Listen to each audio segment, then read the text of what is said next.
אבה, הוא יגיע מחר לביקור בישראל במסגרת סיור במדינות המזרח התיכון.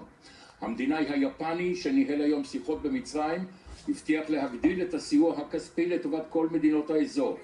הנה מה שאמר היום ראש ממשלת יפן בקהיר. 日本政府は中東全体を視野に入れ、人道支援、インフラ整備など非軍事の分野で25億ドル相当の支援を新たに実施いたします。 ומחר יגיע שינזו אבה לירושלים כאמור לפגישות עם ראש הממשלה נתניהו.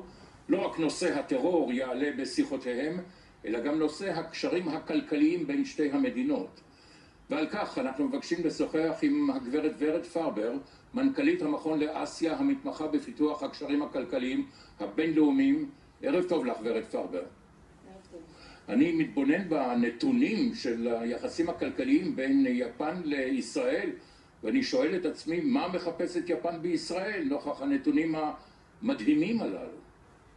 ראשית אנחנו שמחים, אני שמחה לבשר שיש אכן התחממות בקשרים בין יפן לישראל בצד הכלכלי. אנחנו רואים ממאי 2014 שבנימין נתניהו ביקר ביפן, אנחנו רואים שיש התחממות בקשרים העסקיים ואנחנו מברכים על כך, ואנחנו רואים גם משלחות ישראליות שיוצאות ליפן וגם שר הכלכלה היפני שביקר ביולי בישראל, ואנחנו שמחים שיש כאן הזדמנות לבחון את מיצוי הפוטנציאל הכלכלי בין שתי המדינות.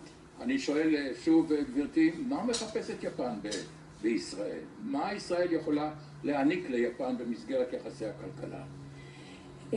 יפן היום מבינה שכמו שגוגל ומייקרוסופט ופייסבוק הקימו כאן מרכזי פיתוח, יפן היום מבינה שגם שיתופי פעולה של חברות יפניות גדולות, קונצרנים גדולים כמו NEC, טושיבה, לנסות לראות כיצד הם יכולים לפתוח כאן מרכזי פיתוח, כיצד אנחנו יכולים לתרום גם בצד התיירותי.